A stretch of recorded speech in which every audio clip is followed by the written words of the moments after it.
Alleluia, Alleluia, Alleluia,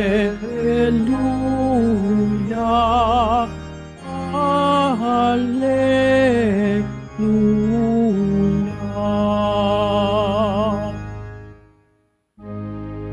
Sa pagmamahalan natin, ang Diyos ay ating kapiling. Pag-ibig niya'y lulubusin. Alleluia,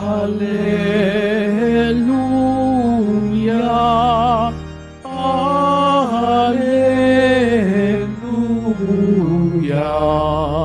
Alleluia, Alleluia.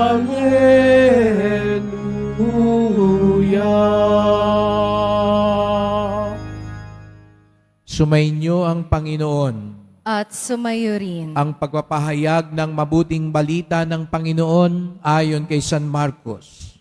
Papuri sa iyo, Panginoon.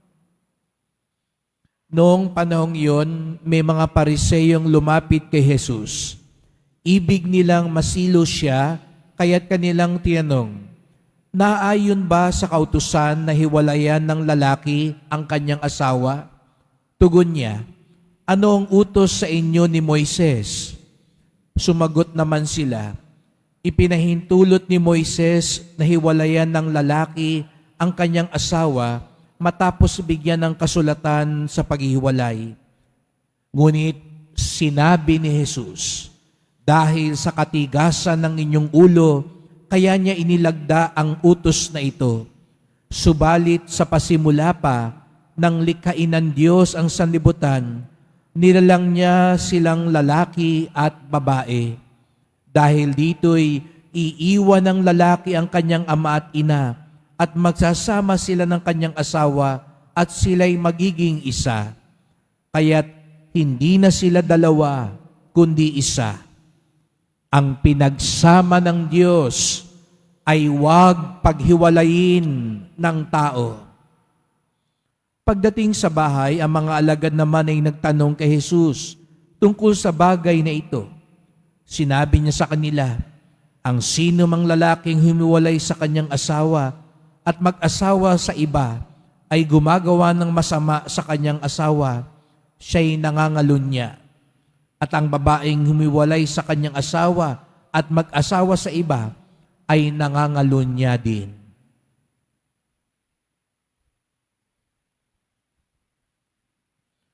Mga kapatid, ang mabuting balita ng ating kaligtasan. Pinupuri ka namin, Panginoong Hesukristo. Magsiupo muna po ang lahat. Magandang umaga po sa inyong lahat at maligayang pagdating sa tahanan ng ating mahal na pong Jesus Nazareno.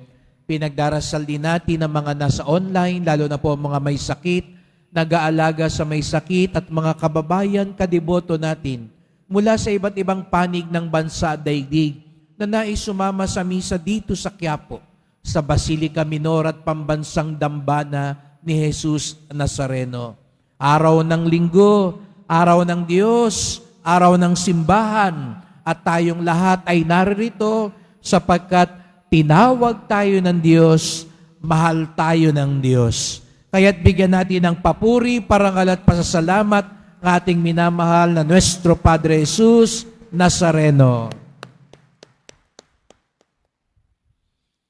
At sabihin mo nga sa katabi mo, "Salamat sa Diyos."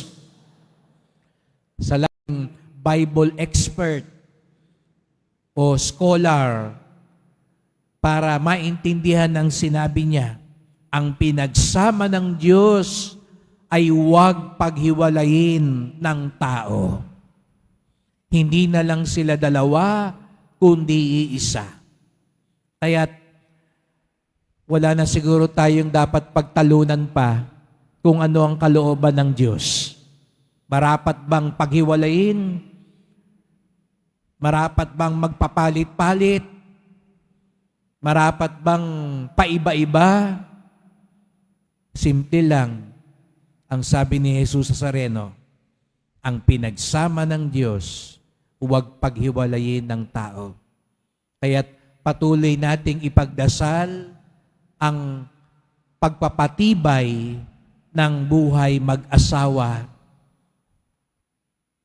na huwag itong sirain sapagkat pag sinira ang buhay ng mag-asawa, pag sinira ang buhay ng pamilya, masisira din ang buhay ng simbahan at lipunan. Kaya't patuloy po nating ipagdasal, lalo na sa ating bansa, pagdasal natin ng ating mga pinuno. Buti na lang ho, medyo busy na silang lahat ngayon sa maraming bagay. Nakaligtaan na nila yung panganib na sana muntik na at sana muntikan pa lang, pero patuloy nating ipagdasal na huwag masira ang pag-aasawa at ang pamilya. Ngunit mga kapatid, hindi lang ito tungkol sa diborsyo. Hindi lang ito tungkol sa buhay mag-asawa. May mas malalim na biyaya at aral na nais matuklasan natin ayon kay Jesus Nazareno. Bakit ba niya pinagtatanggol ang buhay mag-asawa? Bakit ba niya pinangangalagaan ang buhay ng pamilya? Sapagkat aminin natin, lalo na sa panahon natin ngayon, may krisis sa katapatan. May mas malawak na issue. Ito ay katapatan. Sapagkat aminin man natin o hindi, lalo na sa ating mga kabataan, hindi na nila lubos maunawaan ano nga ba ang katapatan? Ano nga ba talaga ang pagtitiwala? Nakakalungkot na lumalaki ang henerasyon natin, nagugulumihanan, nagugulo, nalalabuan sa katapatan. Paano nga ba naman mauunawaan ang katapatan kung hindi nila na ito makita mismo sa sariling tahanan? Kung ang magtuturo ng katapatan sa bata, maging tapat ka, mahalin mo dapat kung ano mo. Pero hindi mo maintindihan bakit wala na yung tatay mo.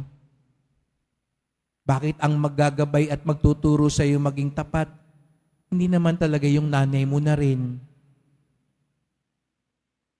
Paano tayo makakaunawa ng pagtitiwala kung ngayon yung bibilhin mo, sasabihin sa'yo ng tindera, ito ang pinakamaganda, pinakamaayos, pag uwi mo sa bahay, sira pala. Nag-online shopping ka, pagdala ng delivery, pagbukas mo, walang laman yung kahon. Tinatawagan mo na, wala nang sumasagot.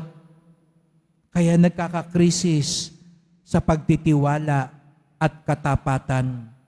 Paano tayo makakaunawa ng katapatan kung makikita natin miya't-miya yung dating magkakasama, hindi lang ito sa buhay pamilya, di po ba? Nakikita na natin yan lahat sa lipunan. Yung dating magkasama, ngayon magkahiwalay na. Yung dating magkakampi, ngayon nagbabangayan na. Yung dating magkakasama, kahit naman di sa simbahan, meron din ganon. Dating magkakasama, ngayon, mortal na magkakaaway na, magkakahiwalay na. Yung dating magkakapitbahay na nagtutulungan, ngayon, nagsisiraan na. Kaya nalilito na tayo.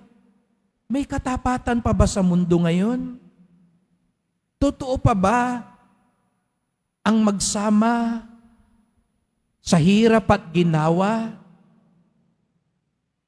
Ilan sa atin ang pinangakuan na hanggang ngayon napako pa rin?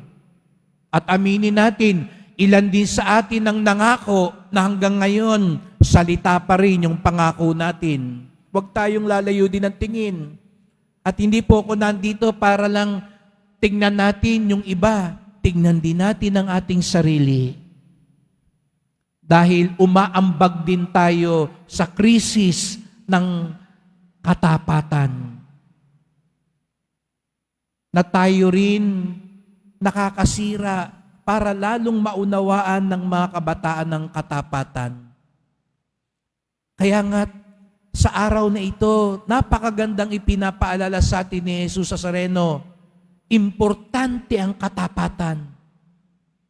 Katapatan sa pag-aasawa, katapatan sa pamilya, katapatan sa kapwa, katapatan sa Diyos, katapatan sa sarili. Bakit? Bakit mahalaga ang katapatan? Sapagkat kapag tayo'y tapat, tayo'y tunay na makadiyos. Tayo'y tunay na puspos ng biyaya ng Diyos. Kaya pala mahalaga ang katapatan.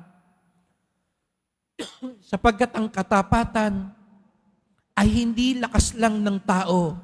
Opo, mahirap maging tapat sa mundo ngayon. Dahil alam natin marami rin naman loloko. Mahirap maging tapat ngayon dahil alam natin marami ang tukso.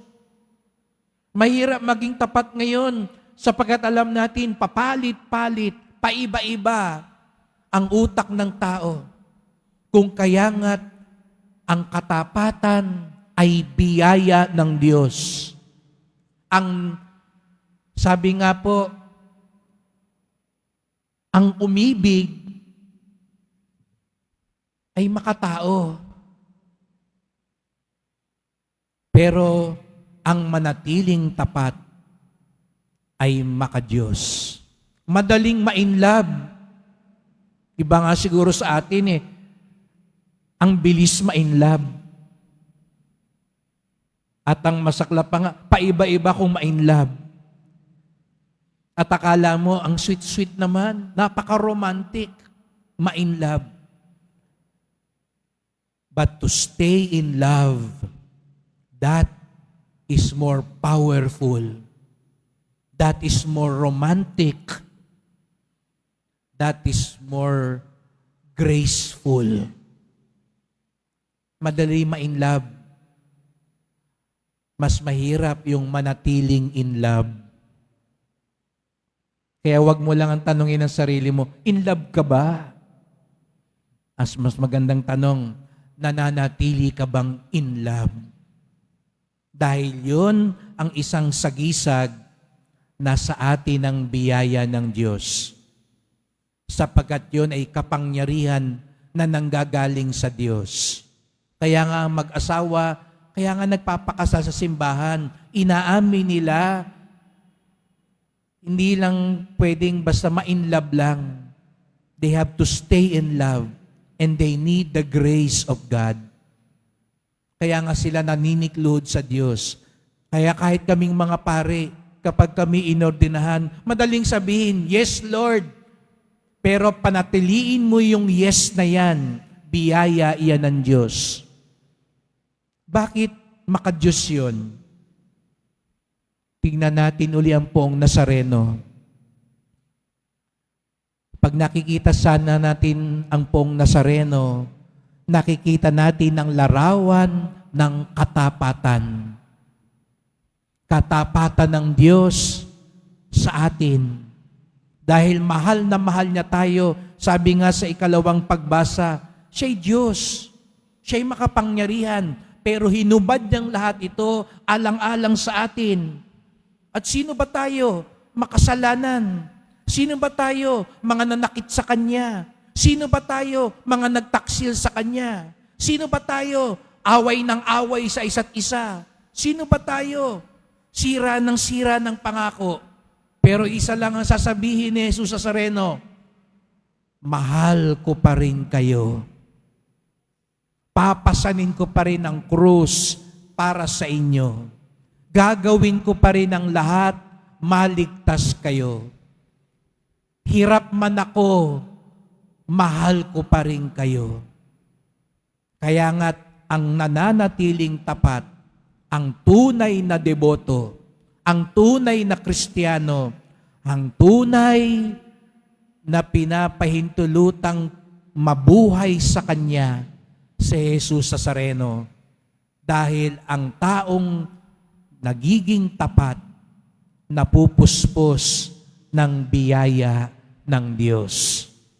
Kaya't mga kapatid, mahalaga pala ang katapatan. Kaya pala ganun na lang ang pagpapaalala ni Jesus Nazareno.